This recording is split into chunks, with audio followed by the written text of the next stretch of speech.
heureuse d'être là à l'AS Bondy, de voir ces éducateurs qui aident nos jeunes à faire plus de sport, voir toute cette dimension extrascolaire, ces liens qu'on crée entre l'école et les clubs.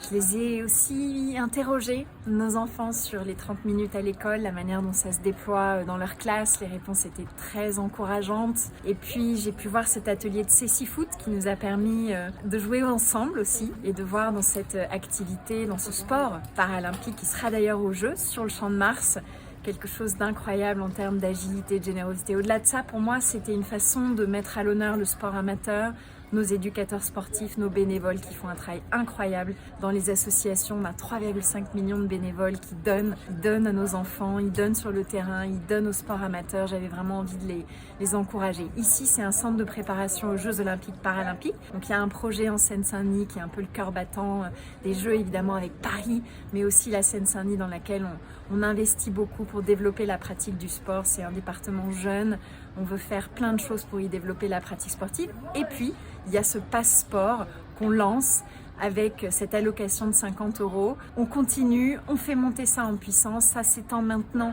aux étudiants. On a la capacité avec cette allocation de 50 € d'aider les familles à financer pour leurs enfants une licence, une cotisation. Et tout ça, c'est super, ça permet la démocratisation de l'accès au sport dans un contexte où le pouvoir d'achat est assez challengé par le contexte d'inflation. Donc on est vraiment sur toute une très très belle équation de sport. Merci.